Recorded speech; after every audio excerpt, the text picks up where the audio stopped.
السلام علیکم ناظرین، آپ دیکھ رہے ہیں خبرنامہ پاکستان اور میں ہوں آپ کا میزبان محمد ذیشان۔ ناظرین، اس وقت مشرق وسط میں حالات انتہائی نازک مرحلے میں داخل ہو چکے ہیں۔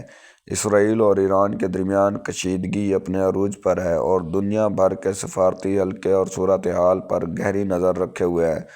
گزشتہ چند دنوں میں بیانات کی شدت، فوجی نقل و حرکت، دفاعی نظام کی فعالیت اور خطے میں غیر معمولی سیکیورٹی انتظامات نے عالمی برادری کو تشویش میں مبتلا کر دیا ہے۔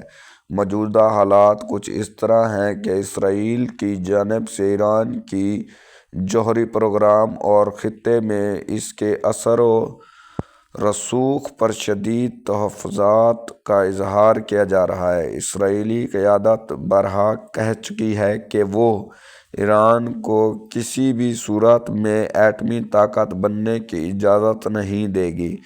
دوسری جانب ایران کا موقف ہے کہ اس کا جوہری پروگرام پرامن مقصد کے لیے ہے، لیکن اسرائیل اس وضاحت سے مطمئن نظر نہیں آتا۔ حالیہ دنوں میں اسرائیلی فضائیہ کی سرگرمیوں میں اضافہ دیکھا گیا ہے۔ دفاعی تجزیہ کاروں کے مطابق اسرائیل نے اپنے فضائی دفاعی نظام کو ہائی الرٹ پر رکھا ہوا ہے۔ میزائل ڈیفنس سسٹم متحرک ہیں۔ شہری دفاع کے اداروں کو ہنگامی صورتحال کے لیے تیار رہنے کی ہدایت دی گئی ہے اور سرحدی علاقوں میں فوجی نگرانی بڑھا دی گئی ہے۔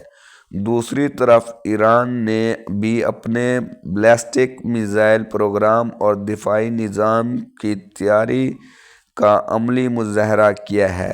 ایرانی فوجی ترجمانوں کے مطابق اگر کسی بھی قسم کی جارحیت کی گئی تو اس کا بھرپور جواب دیا جائے گا۔ ایران نے حالیہ بیانات میں یہ بھی کہا ہے کہ اگر اس کی سرزمین یا مفادات کو نشانہ بنایا گیا تو رد عمل صرف محدود نہیں ہوگا بلکہ وسیع پیمانے پر ہو سکتا ہے۔ موجودہ صورتحال میں سب سے زیادہ توجہ تہران، اصفہان اور دیگر حساس تنصیبات پر مرکوز ہے۔ عالمی میڈیا رپورٹس کے مطابق خطے میں غیر معمولی انٹیلی جنس سرگرمیاں جاری ہیں۔ سفارتی ذرائع کا کہنا ہے کہ بیک ڈور رابطے میں جاری ہیں تاکہ صورتحال مکمل تصادم میں تبدیل نہ ہو۔ امریکہ اس صورتحال میں ایک اہم کردار ادا کر رہا ہے۔ امریکہ اسرائیل کے قریبی اتحادی ہے اور اسی واضح کیا ہے کہ وہ اسرائیل کے دفاع کے حق کی حمایت کرتا ہے۔ تاہم امریکہ نے ساتھ ہی یہ بھی کہا ہے کہ وہ خطے میں کشیدگی کو کم کرنے کے لیے سفارتی کوششیں جاری رکھے ہوئے امریکی بحری بیڑے کی موجودگی خلیج کی پانیوں میں برقرار ہے، جو اس صورتحال کو مزید حساس بنا رہی ہے۔ چین نے بھی موجودہ حالات پر تشویش کا مظاہرہ کیا ہے۔ چین خطے میں استحکام کا خواہاں ہے کیونکہ مشرق وسط اس کے توانائی ضروریات کے لیے انتہائی اہم ہے۔ چینی وزارت خارجہ نے حالیہ بیان میں تمام فریقین سے تحمل اور مذاکرات کی اپیل کی ہے۔ چین یہ سمجھتا ہے کہ اگر جنگ چھڑتی ہے تو اس کا اثر عالمی معیشت، توانائی کی فراہمی اور تجارتی راستوں پر شدید پڑے گا۔ روس نے بھی سفارتی سطح پر محتاط موقف اختیار کیا ہے۔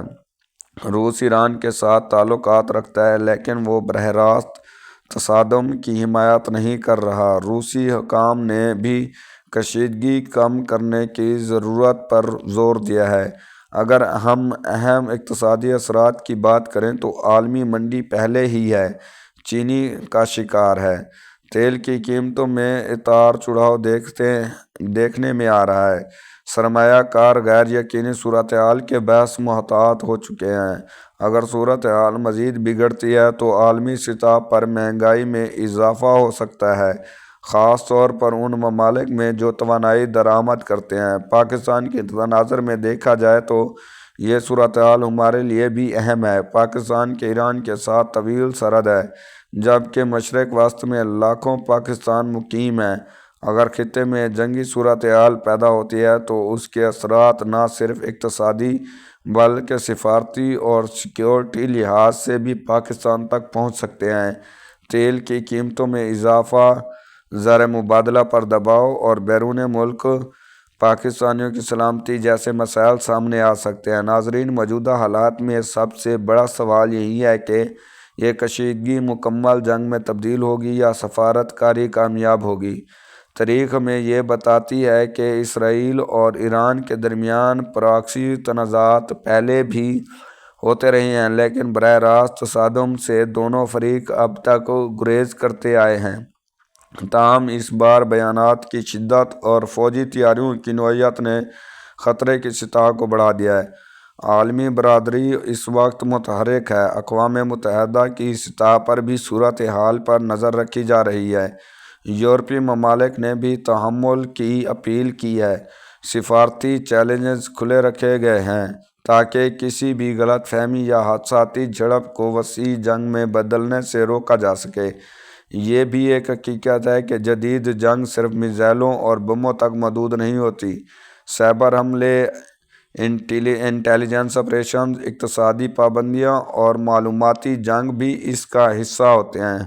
موجودہ کشیدگی میں یہ تمام عناصر موجود ہیں، اس لیے صورتحال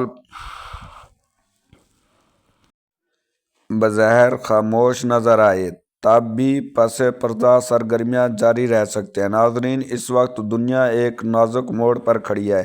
ایک چھوٹی سی غلطی یا اشتعال انگیز اقدام پورے خطے کو آگاہ میں دھکیل سکتے ہیں۔ اس لیے عالمی طاقتیں محتاط بیانات دے رہی ہیں۔ ہر فریق یہ جانتا ہے کہ مکمل جنگ کا نقصان کسی ایک ملک تک محدود نہیں رہے گا۔ ہم دعا کرتے ہیں کہ حالات کا مذاکرات اور سفارت کاری کے ذریعے حل ہو۔ جنگ ہمیشہ تباہی لاتی ہے، جبکہ امن ترقی اور استحکام کی راہ ہموار کرتا ہے۔ آپ کیا سمجھتے ہیں؟ کیا سفارتی کوششیں کامیاب ہوں گی یا خطہ کسی بڑے تصادم کی طرف بڑھ رہا ہے؟ اپنی رائے کمنٹ سیکشن میں ضرور دیں۔ اگر آپ کو ہماری یہ تفصیلی رپورٹ پسند آئی ہو تو ویڈیو کو لائک، شیئر لازمی کریں۔ خبرنامہ پاکستان کو سبسکرائب کرنا نہ بھولیں تاکہ آپ کو ہم ہر صورتحال کا بروقت اور ذمہ دارانہ تجربہ دے رہے ہیں۔ میں تھا آپ کا میزبان محمد ذیشان۔ اللہ حافظ۔